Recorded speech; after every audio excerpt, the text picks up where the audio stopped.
the results quite obvious. And what results are those? Whatever he hits, he destroys. Hi everyone, my name is Ryan and this is Ade and welcome back to another edition of Boxtalk. It's time for This Week in Boxing where we give you the news, reviews, the facts, what happened in the past week. Before we start with that, Ade has finally done his dips and the number is 32. Alright then. And a half. Guys, as you know, we're a little bit behind due to a couple issues last week. So Ade will be going through the list this week, today, and hopefully we'll have a winner by end of the day.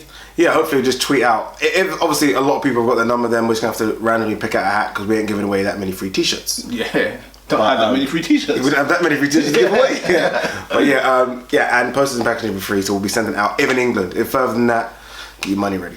Yeah, alright then. Let's start now with this week's fights. Let's start with Friday night and let's start with Over McKenzie. Yes, sir. Before we pass it on to you, Over McKenzie is not really a cruiserweight, yeah? But the guy he's fighting, he wasn't a cruiserweight either. The guy was the weirdest looking cruiserweight I've seen in my life. Yes. It's funny because Over McKenzie clearly just wants to fight. Wants to get payday, and has literally asked for everyone. Yeah. I mean, he's gone to Marco Hawk, I'll fight Bellew again, and this and that. Give me Cleverly, anyone he wants to fight. And I just feel like they can't get him a fight. Yeah.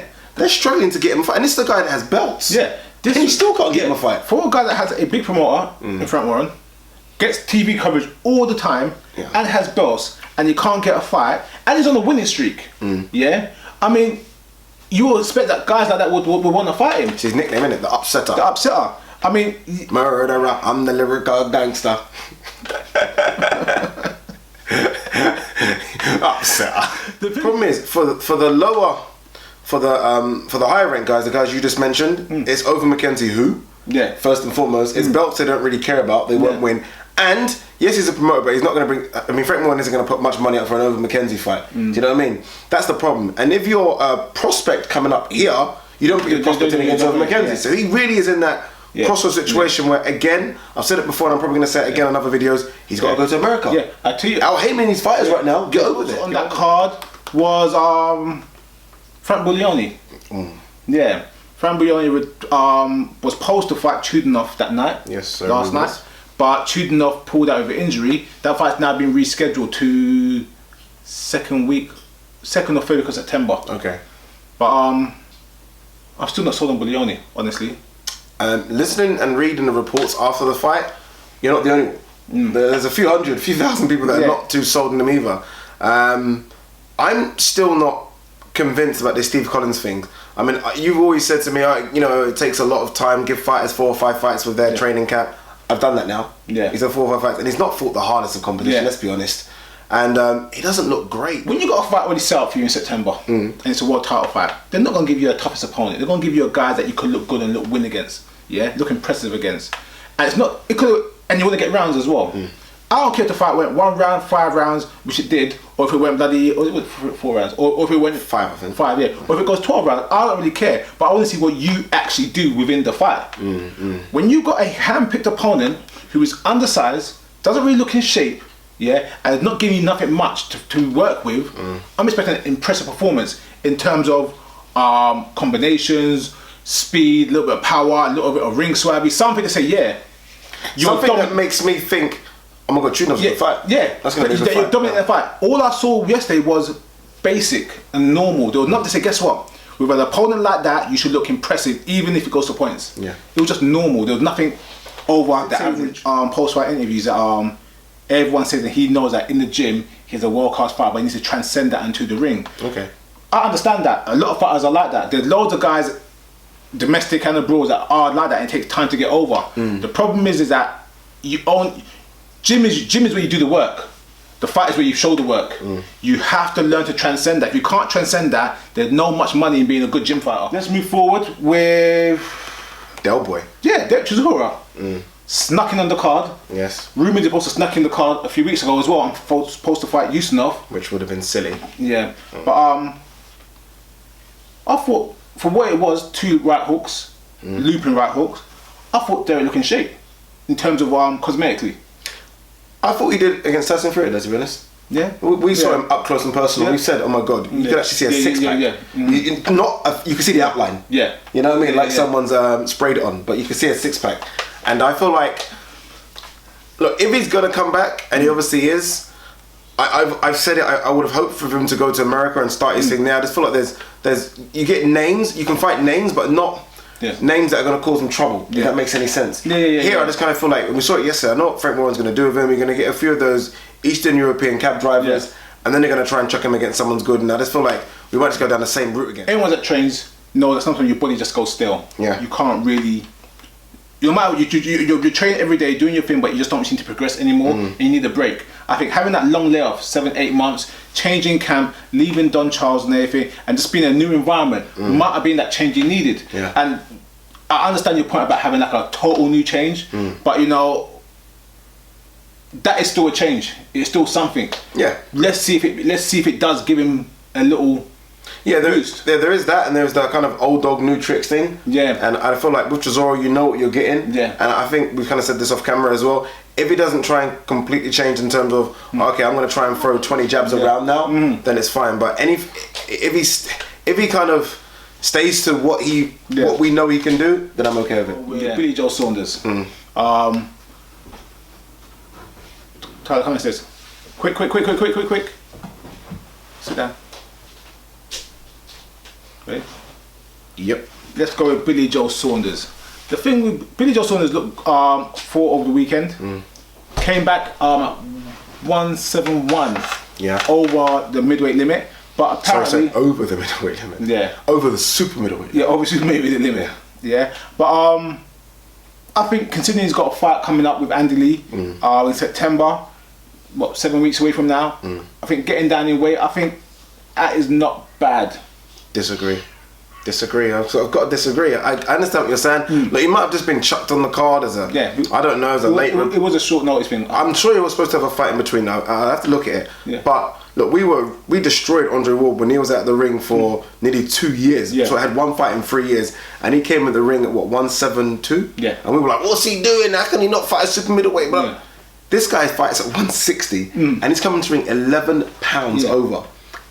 What does he walk around at? Nah, you know, honestly, you've got to look at that. Sometimes you've got to look at this. He's notorious for walking around really, really heavy, and he said he's trying to keep it down in check. I'm not trying to say everyone has the right model. Sorry to interrupt you, but Carl Froch always says that I don't walk around 4 or 5 pounds. And look at his career, the longevity of it. You can't, as an athlete, you can't walk around 20, 30 pounds away from the weight division. It's the professionalism of it. Yeah, because it's almost like you're in the gym to lose weight rather than to get strength, and it's just wrong. Yeah, I'm sure Billy Joe was used to bump up the card after Chudinov pulled out, so I could be wrong, don't get me wrong, but the details are a little sketchy, but I agree that you should criticise it all forever if they don't match the weight classes for the division, but if you're adding onto a card late, it's understandable. So with yesterday's fights, and let's start with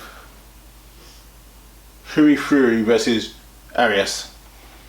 See, Huey Fury, he had that sort of illness that I don't even understand, to be honest. It goes over my head. I'm not a doctor, I'm not a pharmacist, it goes way beyond. But he's gone really stale in terms of where they thought he might be around this time this year. Yeah. Around this, even I don't know how many fights he's had in his last 3 years. It can't be more than 3 or 4. Yeah. And I'm not as confident as I was about him before. Before I thought he was the better of the Furies. I thought his boxing ability was everything. But when now, he first came out, his first 3-4 fights, like he looked well advanced. Yeah. Now I'm not sure. Yeah. Now I'm not sure where he is. So tell you what, I'm not sure where he is, but it's not really Tyson Fury's fault. Sorry, Fury's fault. 100% not. No. It's Channel 5's fault. Okay. Because I was watching the fight last night, live, going through everything, and I was watching round 1, round 2, round 3, round 9, round 10. They just automatically might tell anyone cut out 5 rounds in between the fight, and I'm like, wait a minute, I can't even tell you if it was a good performance or a bad performance. Seriously, was it a bad performance? I didn't see in the 5 rounds. Fury's definitely regressed. There were times at close range, or when I mean close range, I mean trading range, where his hands were really, really low, literally right down by his side. I mean, he's got fast hands, so obviously he got away with it. But you can't moving forward, you can't be walking around within 3 feet of each other, 4 feet of each other, with your hands down your waist and your back to the ropes. Know what I mean? And I also thought as well, like, he moved well and he moved enough, but there was not enough punching with his movement. Yeah. Know what I mean? Where he'll throw like a right hand, one land, slip out, and then a lot of moving, then similar type of scenario. If you could hit someone that easily and get off that easy and move out, you should use more punches. Nick Blackwell? Nick Blackwell. Yeah. Nick Blackwell versus Jones. That was a very good fight. And that was a type of fight. Jones unbeaten, by the way. Yeah. That fight there, until the end, I thought it was an evenly matched fight. Both trading, both boxing well. You would have thought one was the champion if you didn't know boxing. Yeah. They've got to be very careful what they do with Nick Blackwell. He beat John Ryder to win the title. Yeah. I'm not going to say it was an upset, but It was John Ryder was going to win. Upset. And they put him back in straight away. Let's be honest, that was like 2 months ago. They put him back in straight away against an unbeaten nobody, and I mean that not disrespectfully. Yeah. You don't risk your one left marquee fighter against an unbeaten nobody. You have a few voluntaries against names before doing that, and I feel like that was a mistake yesterday, and he got away with it because he won. But you don't do that. It was a good knockout. It was a very good knockout. The problem is that the performance Nick Blackwell had against John Ryder was a very good performance. It was a sharp performance. I mean, when we watched that the following day, we were like, that was a proper match. I mean, he done what he's supposed to done, and we both said as well that fight would now elevate Blackwell into a much better position. Yeah. Put into perspective. Huey Fury, who's the name, had his fight cut. Nick Blackwell had his fight full, the full 6 rounds. So you know what I mean. I think his stock is definitely growing, and he's definitely got potential to move further. Let's go with John Pascal versus Gonzalez. Another Gonzalez. Pascal lost that fight. I thought it was a very close fight. I thought it was a very, very close fight. I wouldn't go say he lost it. I thought he lost. But it was close as hell. I think I had it by 2 rounds to Gonzalez, but I can see how it would go their way. But I had it a couple of rounds to Gonzalez. I literally think it was a fight of 2 halves. Yeah, as it always is with Pascal. Yeah, the first half and the second half. Yeah. First of all, Pascal got hit too many times in the first half of the fight with clean shots. And Pascal does this thing where he bends down and tries to be slick, like he's trying to get out shots. Roy Jones. And ends up taped. Yeah, Roy Jones. Yeah. That's the problem. Roy Jones is a once in a lifetime athlete. Pascal's stiff. Not. In the second half of the fight, though, Pascal clearly landing the better, cleaner punches. And Pascal looked the fresher fighter after round 6, 7, 8. And Gonzalez looked tired and slow and started to see that the momentum had changed over. It's normally the other way around with Pascal, by the way. Pascal normally gasses out himself. So that's a good sign that he can keep going, especially after taking shots. Yeah. I think the first few rounds were almost still the effect of the Kovalev fight. Yeah. Honestly, I think like everyone says after Kovalev you're not right, and he looked a bit like don't really want this anymore kind of thing. And then it was almost like it clicked in the corner, like, okay, this is what we need to do. And I think that's just experience. You look who Pascal's been in with, and you think he's been in with every light heavyweight there is. You know what I mean? So I feel like that's experience coming through. But I still think he just about lost. I still had it. No. It was a close fight. I just feel like Gonzalez could have nicked it, but I guess you're going to give it to Pascal. Let's go with Kovalev versus he poked me in the eye, Mohammadi. That was a poke in the eye, yeah. I'm trying to say, I don't know what's up. He needs to quit boxing because he took it was a fist in the eye. Yeah, Kovalev could be too good for his own good. Yeah, because that was Mandalay Bay. You know what Americans like? Americans like people that knock out people. Obviously, it's that kind of country. But they like people that seem to get up and fight like Arturo Gatti. Yeah, they like that. They don't really like dominant champions like this. And I think he's so dominant, he even asked Najib Muhammad to get up as well. Yeah. I think he said, look, come on, get up, that went hard. That went hard. Yeah. That one was, I wouldn't say it even round, but it was really uneventful, just a normal workout, warm-up round. Second round, Kovalev gets pushed, bundled, whatever you want to call it, punched in the head, hits the canvas. He gets up, and then he said, guess what, you want to punch? Well, guess what, you want to punch, so let's punch then now. And then he goes down, Mohammadi goes down. Yeah. And then tell him to get back up. And then he ends the fight in the third round. This sounds like a joke. I mean it in a half jokey way, but I don't mean it fully jokey way. To beat Kovalev. Oh, I feel like you're gonna say something controversial. No. To beat Kovalev, you just gotta box him honestly. Do not piss him off. Do not hit him too hard. Do not wrestle him. Do not push him to the floor. If you box him and keep him in that second gear pace, then you might have a chance. Once he gets upset or he wants to get that revenge on you and he goes into first gear, then it's like news and quite a few bits this week. I don't really know where to start. Let's start with Fury Klitschko presser. Okay. In Germany. Under the radar. Yeah, kind of under the radar. I was just like, oh, Klitschko had a presser. Didn't know about it. Yeah, so I tell you what, I really hope Mick Hennessy gets something over here. Because the way that presser was set up, and it was quite international as well, I don't know if we're going to get something over here. And I think for Fury, you need to get something over here. Yeah. But, okay, you know guys already, I'm a Vladimir fan. I think Vladimir's an all-time great heavyweight. But the few things Fury said in that press conference kind of hit home. And you could tell Vladimir, as cool and calm as he was and make it as a joke, you know, as an educated man, as a smart man, he knew what Fury was saying was kind of true. And I'm talking about in regards to saying, look at your age, you're 38, 39 years old, yeah, I'm a young lion. Old guys don't really stay in the game that long. I mean, you always have someone that takes the title. Yeah. You don't have a great chin. You're all this fancy talking, all these multiple languages. You think I care about any of that? Yeah. All I care about, I don't even care about the title. I care about knocking you out. That's the type of attitude Fury needs to have to get into this fight. I absolutely loved it. Yeah. And it was first class. Like we see a lot of pressers, we've been to a few, watched loads and loads over the years, and some guys talking, you think, yeah, whatever. You know, not my Yorgerish, but on that kind of level, you think, you're just talking for the sake of talking. This is Tyson Fury. Yeah. He done the same thing with Derek Chisora, and you felt like he's going to smash Chisora. He done the same thing with Hay, to the point where I thought he's going to beat David Hay. Yeah. That kind of confidence. This is what he's been waiting for. Yeah. You know, I like it. He's got his chance now. He's going to make 7 figures. Yeah. And one thing you said that hit home was right. Let's hope Hennessy can get a good press conference over here. Let this fight be worldwide, not just Germany, Eastern Europe. Let's just kind of get this. Really and truly, they should have a press conference everywhere. Yeah. Because Tyson Fury will sell the press conferences. Exactly. And American market would love to see someone like Tyson Fury. Klitschko, Brian Jennings was the most boringest press conference ever. Yeah. And that's why the fight didn't do well. This will do well. You know, one thing I said about Tyson Fury, and that's it. If you guys remember carefully, when we first started Box Talk, I was not very high on Fury. I admittedly had so much potential. Yeah. But it's only after seeing him live a few times, I was like, guess wait a minute. Seeing it up front, you can realise how fast, how nimble, and how much ability he actually has. But one thing about Tyson Fury, what I said from the beginning, more than any other person that we've interviewed or talked to, his belief is real. Yeah. When you talk to him and you sit with him, I'm not talking about on camera, I'm talking off camera, anywhere you go and you're around him, he's serious. Yeah. That's what he is. So it's like, when he says that, I have a strong belief in what he's actually saying. Yeah. It doesn't mean he's going to win, but it means I understand that, guess what? That's the level he's at. Yeah, it does help when you're 6'9", Yeah. 20 stone, and from a real tough nut family background. Drugs. 2 drug stories this week. Yes. Okay, so UKAD, which is the UK Anti-Doping Association, governing body, have upheld Kid Gallagher's ban. But they've upheld it. They've upheld it. So he's now suspended until September 2016. Is that it? 2 years. It's a 2-year ban.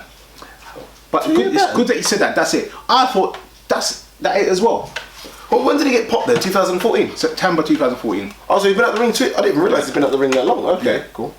Okay, me personally, on drug doping bans, I think if you've been to court, you should be, it's a lifetime ban. Yes, 100%. If you appeal against it, I think your ban should start from when your appeal ended. Agreed. Because you're appealing against it right now, which means it's kind of like a grey area. Yeah. So really, September 2014, it's now July 2015, so you're already basically a year through the ban, close to a year through the ban. But also, though, to uphold it, it's saying that no matter what happened, you took steroids. 2 years is not enough. And this is not about Kid Gallagher, this is about steroids in general. Yeah, no, this is not about Kid Gallagher. We've done that video already. But and on that video, we both agreed, and me and Ryan don't agree a lot on things, that you cheat and take drugs in boxing, it's lifetime ban. Because the idea is beating someone up. Yeah. And if you've got any advantage in terms of beating someone up, and you've knowingly used performance enhancing drugs to do that, to me, out of the sport. Boxing's dangerous enough. And another thing as well, it's not even it's not like you had a little cheat. It's a very powerful drug, stanozolol. Yeah, it's like the ultimate drug for this type of sport. Don't get me wrong. Look, there's some drugs. I'm not defending some drugs, but diuretics. Yeah. I kind of say, look, you're trying to cut weight, you struggle. Yeah. That's not a performance. It's performance, but it's not performance in that sense. Yeah. Anything else It's for me aiming to make weight. It's not aiding your ability. It's not aiding your strength and stuff. Yeah. Anything else for me? I'm sorry. Lifetime ban. 2 years is not enough. Considering boxers only fight 3-4 times a year max. 2 years ain't enough. That means he's probably missed 6 fights. That's probably it. 6 fights, if that. Shane Mosley Jr. failed the drug test as well. I tweeted this one, yeah. Yeah? He's won now. He's suspended right now until they do Nevada do their review, and he's now off the undercard of Shane Mosley Senior and Ricardo Mayorga. Yeah. What bugs me with this one is that Shane Mosley's camp done a statement straight after and released a prescription saying, "Oh, it's an oversight. He has ADHD, one of those American terms for attention deficiency." They're saying he always takes it. Of course he does. If you always take it and it's second nature, tell the people. You should put it on the list in the first place. Yes. Yeah. Every time you had a fight, it should be on your list. Yeah. And the commissioners go, wait a minute, and you still want this medication, or you say I'm always on this medication. People who are allergic to penicillin or other things from your chemist or from your doctor, you go to your doctor once a year and you go, can you take this? You go, no, I can't take that, because you know if you take it, it'll make you sick. He knows he's on medication. He didn't put it down. That for me causes scrutiny over it. Oh, let's be honest, it's not even scrutiny, it's a cheat. Yeah. He's a cheat. I'm sorry, you've got a dad that's been doing this for 30 odd years, you've got a grandfather that's been doing this for 50 years. You know what you need to do. Yeah. You've got the experience behind you to know what you need to do. And surprise, surprise, the day you got caught was a fight that you won in the first 50 seconds. Not having it. And here's the joke as well, yeah? Like, again, what people understand about steroids, yeah, is that sometimes people take other drugs as masking agents. Yeah. I don't know what the ADHD type of drugs do for whatever, because like it's an American term, it's not a UK term, so I don't really know much about it. But certain drugs cover other drugs, certain things mask or cover. So if you've got the same chemical or same attribute in something you're hiding, you take something to match it, and there's your excuse. All right then, let's go forward, yeah? And Amir Khan fans are gonna hate us again. Hate you. No, that's not. How can they hate me? Hate you. I support Amir Khan, but I pull him up when he's wrong. Okay, go on. Yeah, here we go with Amir Khan. So Amir Khan, okay, rumor has it now that Berto's definitely got the Mayweather fight. Yes. Yeah, the delay is over the TV contract, if it's going to be in CBS or not, and that's the delay for the announcement. But basically, it's all done and dusted. So Khan has said, yeah, Berto's got the fight, but I still might be next. Yeah. If Mayweather's having one last fight on his contract, yeah, and Mayweather said this is the end, we all suspect that you might fight for the 50th fight. Why is Khan saying he'll still be next? I think for Khan, It's like you're holding your career still again. he's not really holding his career because he's still in the interim for Collazo, Alexander, and Algieri. Not bad, not great, but not bad. Yeah. I'm now fully understanding this Khan frustration. I really am now. As soon as that name Berto got mentioned, if I'm Amir Khan and I'm beating up Berto in sparring, rumours, don't know if it's true or not, but I can see how it could easily happen. Yeah. And you're thinking, all right, Maidana, I beat him, but I can understand because he beat Broner. Berto, I have a big problem with this now. No, Berto's a poor opponent, let's be fair. It's awful. Yeah. So if Amir Khan, I can understand why Amir Khan's now frustrated. You're right though, the sentence about I might be next, you've been saying that for 3 years. Yeah. Obviously it ain't happening, Amir Khan. Let's move on. You gotta move forward. And there's other big names out there. What Amir Khan seems to forget is, in terms of star power, he's not the biggest names in boxing. Yeah. He needs to forget this Mayweather chase and think, follow his own heart, follow his own direction. That's it. Yeah. Forget this now. You're one of the biggest names. I think he needs to move on and realise that he's in a division now where there's good money fights. Exactly. Maybe not the marquee fight Mayweather is, but make your own marquee, Amir Khan. Do it. Move on. I'm getting tired of it now. Another thing as well in this fight as well, and again, I'm not going to go back into the Kell Brook Amir Khan beef again, but Jeff Mayweather released a statement saying Amir Khan didn't get the fight because he talked too much. Yeah? This is the same thing that Amir Khan said to Kell Brook. So in theory, Amir Khan can't say nothing about Mayweather not fighting him. Because the same thing he said to Kell Brook, you talk too much, you're chasing me, leave me alone, I make the decisions, is exactly what Floyd Mayweather's done to him. But I'm not saying it's right. I'm trying to say that two wrongs don't make a right. But now you can't criticise because now you're stuck in a situation where the biggest fight domestically you've shut down, the biggest fight internationally you've shut down, and you're stuck in the middle. He's not shut down the biggest fight internationally. How's he shut that down? No, he's not shut it down. He's not getting it. No, but I disagree with that statement. It's going to Berto. I disagree with that statement because I genuinely believe that Amir Khan has had talks with Heyman, and I believe he's had talks with Mayweather as well. Yeah. I don't think he's had any talks with Kell Brook. I genuinely believe there's been talks, and they're just not giving him the fight. Yeah. And stylistically, I think they think it's a nightmare. And I do feel sorry for Amir Khan, and I feel like, yes, he has spoken a bit, but what else is he supposed to do? What he's supposed to do? No, what I'm saying, I'm not saying that he can't speak. I'm saying that the same thing he said about Kell Brook, the same thing Mayweather's done to him. And now, like I said, the two fights that are out there which are major impact for him, the Mayweather fight or the Brook fight, he ain't got either one of them. Demetrius Andrade, we're both big fans of him. Who? Both like him. Who? Yeah. So I tell you what, you've spoken to Demetrius about 3-4 times. Yes, you I might have. need to give him a call and find out what the hell's going on. Well, yeah, I might have to give him a call. Yeah? Bloody hell, mate. Talk about win a world title and disappear. Okay then. He's having a bad week. Oh, okay. Yeah? Post to fight Anthony Mundine. Yeah. Again, okay. As boxing fans, we know Anthony Mundine well. Yeah. We've seen loads of his fights. Remember from when he fought stand-up car, God knows, maybe 10 years ago, whatever. We know When Anthony he Mundine. knocked out by Clotty about 8 times. Yeah? We all know Anthony Mundine. But how come in the past 2 weeks, his name's everywhere? Well, honestly, he's some. There's obviously a way to buy fights now, and what I mean, the boxers now seem to buy fights. Anthony Mundine is buying fights right now. That Mayweather thing, I think he deep down knew I wasn't going to get Mayweather, but if I do this, I'll get someone. Yeah. It's worked. So It's kind of worked. He's supposed to fight Demetrius Andrade, or agreed to fight Demetrius Andrade, and he turned the fight down, saying Demetrius Andrade's team wanted a 3-fight options on the fight, so he's turned it down. Both camps are disputing why the camp was turned down or not. But what makes it worse is that the WBO have said they're going to strip Andrade Makes sense. because he hasn't fought no one. He was supposed to fight Charlo, and he pulled out. Not Charlo pulled out. He pulled out, and he hasn't any announcement or made any contact with them to resolve this issue. Should he be stripped? 100%. I'm happy for these strict strips now. Yeah. That's quite hard tongue twister. Strict strips, because I feel like, I don't know if he's won a world title and he feels like he's achieved. Yeah. And unfortunately, boxing's not like that anymore. Boxing, where winning the world title 20 years ago was that. Yeah. Boxing ain't like that anymore. You've got to have defense. You've got to make some money. You've got 400 titles. Exactly. There's so many titles right now. So you winning the WBO, it no longer means you're the best in the division, because he's not. There's Canelo, there's Lara, there's so many others. Yeah. K9, Kirkland's about. Yeah. Get some fights, man. Yeah. I mean, I don't know what's going on, but I like him. I think he's a good boxer, but you got to prove it. Yeah. In terms of fights right now, Don't tell me his last fight was Brian Rose. Couldn't have been. Yeah. Do not tell me his last fight was that's Brian Brian Rose. Rose. That was his last fight, I think it was. Nah, I've got to double check. If it weren't Brian Rose, it was. No, it was Brian Rose. It was bloody thingy, Vance Martin. No, Vance fought Charlo. It's definitely Vance fought Charlo. No, I said no, not Van's last fight. No, but Vance fought Charlo.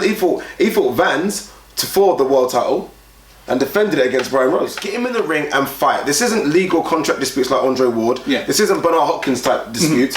Get him in, fight, make some money. I think boxers think they can. Honestly, it's the Hopkins thing, you know. Boxers think they can go into their 40s and 50s. It doesn't work. I mean, people don't realise that you're an athlete. Your sporting prime doesn't last forever. It's not even so much that. It's more like, this isn't, the boxing is unlike any other sport in the world where you don't get paid weekly. Yeah, This exactly, isn't football where you don't fight, you don't get around. You don't. This is what makes me laugh. So it's almost like these guys get, I don't know, $600,000, whatever. I don't know. That's enough to buy a house and a jewelry and a Rolex, and they think, oh, we're done. And I'm thinking, you've got May over there. Watch and learn, people. Yeah. You've got someone that's doing it right now. Watch and learn, and this is how you become what you're going to become. But I don't know, man. Some boxers, and Andrade's close to getting in that hall of shame right now. I'll be honest with you, he's very close to getting in. He is. A year out, no injuries, and you're not fighting. Yeah. I've got a problem with that. But that dude Jack George Groves has been delayed. No longer on the 22nd of August. Possible September. Rumour has it that it might drop into the Mayweather undercard. Yes. Yeah. Which makes sense. The week after that. I hate that. Yeah. It just ruins. I hate that. Week before would even be better. After, it's like everyone just forgot about boxing for a while, don't they? Is this a good thing for George Groves or a bad thing for George Groves? When was the last time you fought? Was it Mama's Boy? Yeah. When was that? A while ago. Was it this year? It was this year. Okay. It was this year. That was on the Cleverly Bellew card. So it could have been a long time ago, you know. Could have been, yeah. Yeah, Kerry Baker was November. Yeah. It was November. That's when he fought. Yeah. It can't be. No, he must have fought this year. I can't think of anything he's fought. All I remember It was a big card. It was a big card. That was the card he fought. That's the card he fought. And he definitely fought on the Bellew Cleverly. Remember he stacked. He stacked that card with James the Girl. Yeah. He hasn't fought for ages.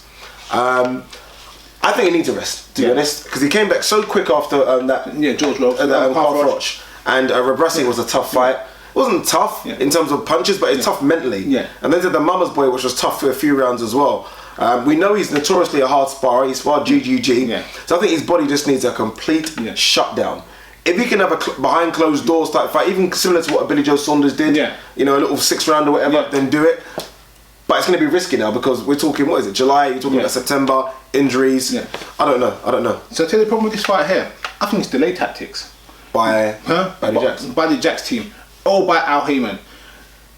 It's now the 26th 26th of July. Yeah? That fight was supposed to be under a month from now. Yeah, Jules Groves has already been in camp. Will be already in fit training as a fiddle. Thank you. Yeah, I don't like how promoters and TV networks, or most people, change dates on such short notice. Now, in terms of life, 4 weeks is a long time. In terms of training, dieting, and tapering down to actually fit a weight class, that is bad. Saying stop training now, we'll give you a date sometime in September, possibly 3, maybe 4, maybe 5 weeks after they be planned. That messes up your schedule completely. Yeah. Even in terms of him, even if I scheduled to fly out to America, Yeah. if we've got acclimatized, he would probably be thinking about flying to America around now. Yeah. 4 or 5 weeks. That's what so I'm it trying ruins to say. everything. It ruins everything. To be fair, Al Heyman is about controlling boxing, Keeping Jack as a champion gives him power. Losing Jack to George Groves, who's not signed with him and is stuck with the Saudis, is not good business for him. It's not even Eddie Hearnley. Yeah, exactly. Eddie Hearn and Al have a good business relationship. I'm not saying conspiracy theories, but I just think it's a really bad luck or bad news for Groves. Chris Byrne, former world title holder. I think he's a very talented fighter. Oh, did he? I can't remember. I think it was IBF. Yeah, I think it was IBF. Now I'm trying. The one thing like Chris Byrne, never ducked no one either, Yeah. Never ducked no one. He says that's probably his undoing. Yeah, His undoing. yes and no. Yeah. I think that's what made him great. I think when you challenge yourself, especially being undersized, give him credit. Let's be fair, Lewis didn't really duck him, but Lewis didn't want to fight him because there was no money in it. Yeah. But stylistically, there would have been a tough fight for Lewis. It would be a tough fight. Chris Byrne says Deontay Wilder, who he works with in his camp and part of the team, is still a work in progress. How the hell do you have a world champion, 6'7", Olympian, and say he's a work in progress? If he was a work in progress, they shouldn't have given him a title shot because you can't avoid your contenders. Look, I to be honest, I kind of see what Chris Byrne means in terms of work in progress. I mean, look, we've watched him fight, and no matter what, he might be a world title, he might be 6'7", Olympic bronze medalist. That kid is a work in progress. There's so many holes in there to fix. I mean, the sieve is just too much. But I understand what you say. Once you've got a world title list, you fight your peers. Yeah. You fight guys in and around you. You don't pick possibly Ariola. Yeah. You don't pick, was it Molina? Who's the fuck up in Carlos Molina. Carlos Molina. You don't pick those kind of fights.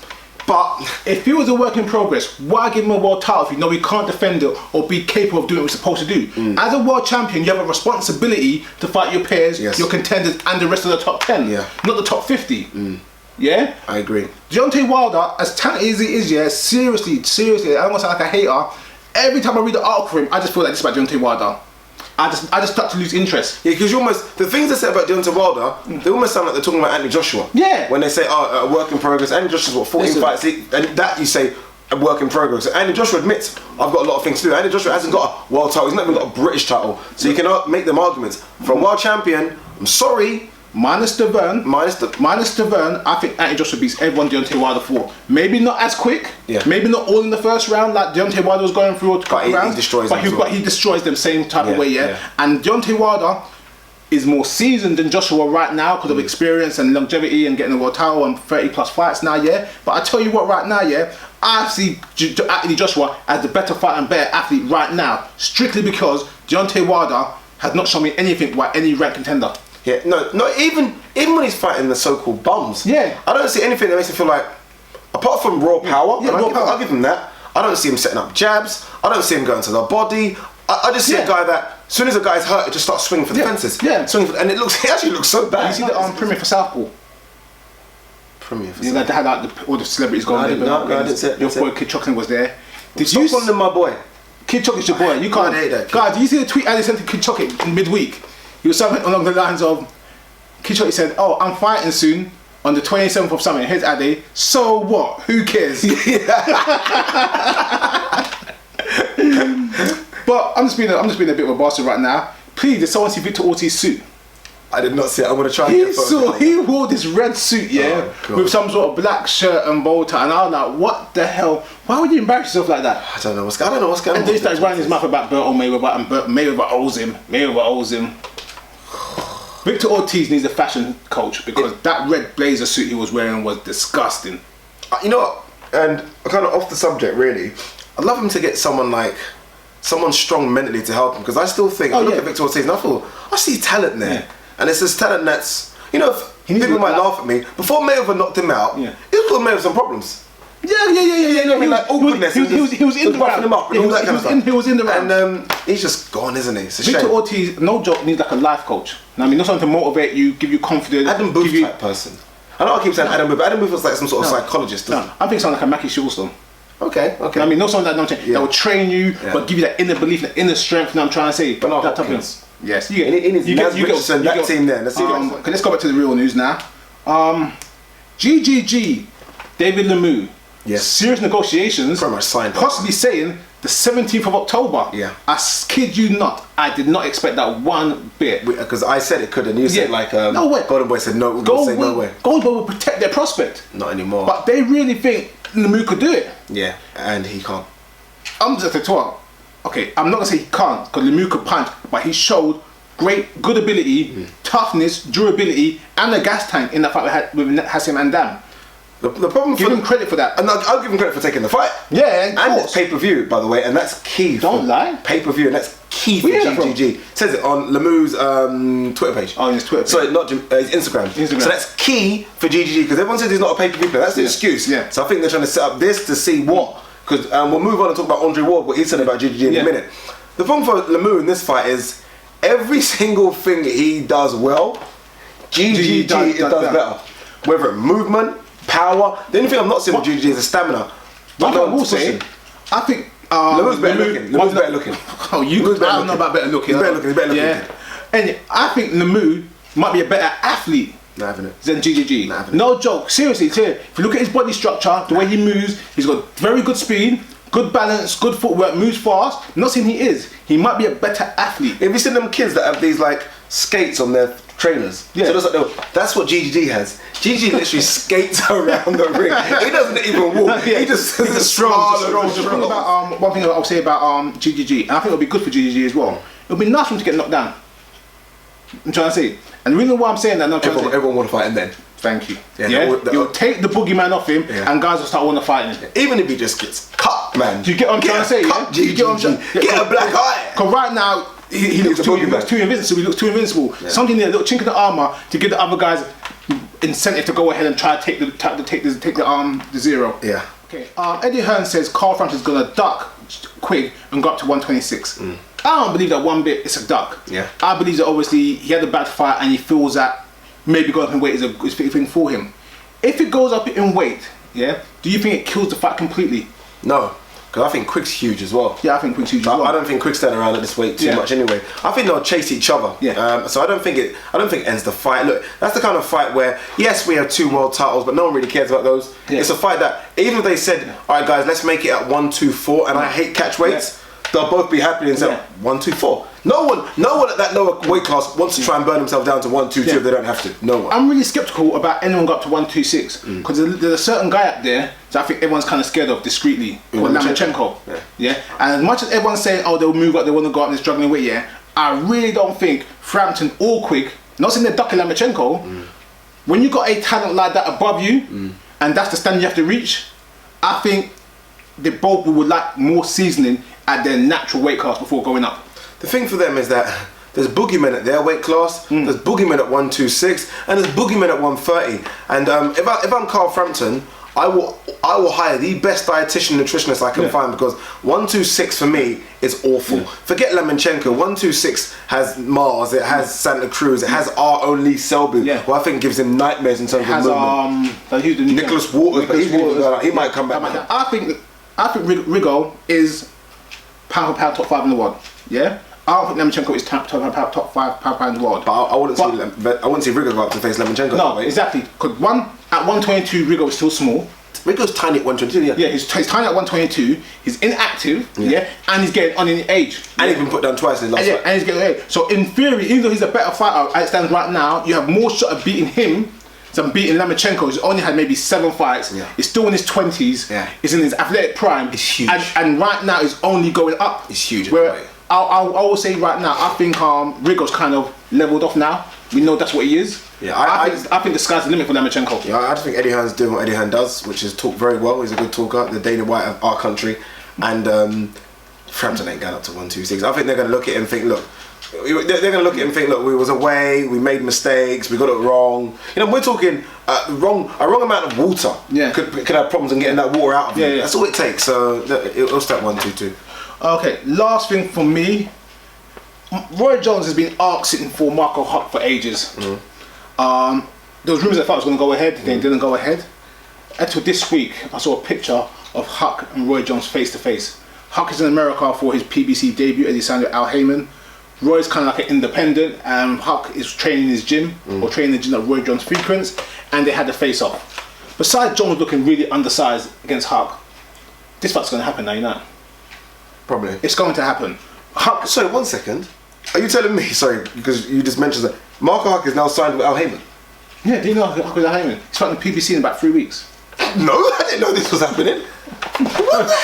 He's been signed with Al Heyman for about 6 weeks now, 7 weeks. No wonder, because Belly was initially mentioned, I want to fight Huck, Huck, and that just ended that talk. And now it's, I want to fight Hernandez, and I thought, where's Huck gone there? Yeah, no, Huck's now PBC. Huck needs that. He's US bound. He needs it. I'm telling you right now, yeah, you're gonna laugh, yeah. I'm gonna laugh. As much as Huck may not be the most technically skilled boxer, he will be a star in America. His style of fighting is face first. Who does he remind you of? See if we're meaning on the same level. TV. Who is Michael Huck? Tell me. Rocky. All day. He fights exactly like Rocky Balboa. Yeah, but I'm telling you, he's Rocky Balboa. I'm telling you, he's Rocky Balboa. His the first Rocky is he's built as well. His jab is a hook. Yeah, yes. Rocky, I'm telling you, watch it, guys. I mean, it's Rocky, like, seriously, but back to it. He'll be great on American TV. They'll love him. Back to it. Someone's got to put a stop to this, because it does get to a stage where it gets silly. It gets stupidly silly. Like I remember when Bernard Hopkins was going to fight Roy Jones, and I was like, oh man, did you not see Roy Jones against Jeff Lacey though? Yeah. He's got a chance against Hopkins, and he got destroyed. Yeah. And that was it for me. End it right there. And then he's been to America. He's been ordered. Lebedev destroyed him. Danny Green hurt him. Someone's got to stop. Danny Green took him out in 1 round. Yeah. Don't worry, against the bums. Yeah. The bums. I mean. Yeah. The lower. He scores top 100. Once he gets into the top 50, he's going to get problems. We had this conversation a while ago about legacy and. How do you destroy your legacy? And we said, we kind of look up to Roy Jones just after the Tava. Anything after that is done. Yeah. But it's not anymore, because Roy Jones had nearly 15 fights after that. He's destroying his legacy. The young kids coming up, 25-year-olds, won't even know who they are. They'll think, who's this Superman you guys are talking about? He's getting knocked out every fight. He's useless. I had an argument with a friend of mine at a party a few weeks ago, and I was saying about with my box, and I was saying, was Brandy involved? No, Brandy was involved. Okay. It was rum. Oh, I'll say this again. Don't edit this out, please. I'll say this again one more time. Before Roy Jones lost to Tava, after he beat John Ruiz, he was considered the best fighter ever by loads of people. They were saying he would beat Robinson, he would have beat Ali, he would have beat everyone, so on. So they had him in that hallowed top 10, top 5. He could be the best athlete ever seen in boxing. And let's not forget a few ducks. If Evan Holyfield didn't want that fight, he wanted the Mike Tyson fight. That fight, Duncan didn't want that fight. Regardless of how Roy Jones' opponents were patchy and maybe not the best opposition, that's how he was regarded. As soon as he lost one fight by a knockout in the second round to Tava, that was thrown out of the window, and he went from top 5, top 10 to like top 50. Last bit. Yeah. Rumours going around that James Kirkland is coming back. Yes, he is. You heard anything about it? I have. James Kirkland put something on his Instagram, and you can tell it's James Kirkland, and people might diss me. I don't care about this, man. There's a lot of spelling mistakes. There's a lot of spelling mistakes in here. There's quite a few spelling mistakes. And you can diss me. I don't care. Diss me. Look. And I thought, this could be him really doing this. He might not have a PA. This is really him. My name is James Kirkland. Honestly, bro, it's bad, but hey. Anyway, so he's basically said, like, I think the 50 Cent thing looks like it might be over and done with now, especially because 50 Cent's filed for bankruptcy. So that helps his cause. And he said the team is back. And Wolf is back with him, and a few other old school guys are back. The original camp. He says he wants to win of Canelo Cotto. He's not going to get that. No. But he said he wants to fight K9. I think K9's the IBF champion. Yeah, K9's been out for. Yeah. Again, what is up with all the like bloody middleweights waiting for Canelo or something? I'll tell you this, yeah. Andrade has options. Yeah. Because he's marketable, makes money. K9 has always been the C class. Yeah, he's had to go and travel. Yeah, he's travel for everyone. As much as A class, he's always been considered. That, like, you know, the end of the list, and he's a world title list. The reason why, because Kenan's a risk. Yeah. Kenan, don't care if he's 44 years old, whatever he's he's got solid boxing ability, so people are scared of him. But I think K9 Kirkland is a great fight. And I think K9 Kirkland. Yeah, it's gonna go. Yeah, it sounds like two dogs. Yeah. And I think for the undercard of Canelo Cotto, it's not bad. Yeah, very good. That'd be a good fight. And he said he wants to win it. He won't get the win of Canelo Cotto, obviously. Yeah. But in terms of him coming back, and Wolf, he's still quite young, and hopefully. He hasn't took too many beatings, because that knockout was career-ending type knockout. Okay, so next week's fights we got Rumble and the Humber. Oh yeah, that's next week. Rumble and the Humber. which is Tommy Cole versus Luke Campbell. Is Dillian White on that card? Dillian White is apparently on the card. Yeah, okay. Also on that card is Brian Rose versus Carson Jones. Take rematch. Yeah. Carson Jones obviously must have a visa for this country. Yeah. Because he works here. He works in this country. I'm sure he's got a flat. I'm sure he has a flat in this country because this is silly. I mean, why bring over the same opponent all the time? I mean, Lee Purdy, Kell Brook, Brian Rose, and there's others. There must be. Yeah. Also, we got Danny Garcia versus Paulie Malignaggi. And on the undercard, that we've got Danny Jacobs versus Sergio Mora. Yeah. So not a bad weekend of fights. I'm sure Jacobs got some regular belt. So not a bad weekend of fights. Not a bad weekend. I guess that's it. Now all these countries have got so many fights. I'm sure there's some German fights as well, probably, and some Australian fights, some African fights. When hear a joke, no joke. Last week, do you know bloody Donaire fought last week? Yeah, I tweeted it out. And we didn't even put it this week in boxing. Yeah, there's random. Just stuck it under the radar. Yeah, third round stoppage, didn't it? Yeah, I tell you what, when you're a boxing fan and fights like that slip under the radar, you know there's a lot of fights. Yeah, there's a lot of fights. But also it tells me that possibly the quick fight could happen because Donaire done that slyly. Yeah. Who wins? Donaire quick. Do you want the video? You know what upsets me? Donaire would have smashed him a couple of years ago. Oh yeah. He's done, but he'll say, oh, we beat up Donaire. Yeah. Okay, I get you, but you didn't. Yeah. Not the real one. Anyway, there you go, guys. That's this week in boxing. Again, loads of stuff. Next week's fights are big ones. Remember, you can email, subscribe, tweet, Instagram, all the usual. And thanks for watching another edition of This Week in Boxing. Cheers.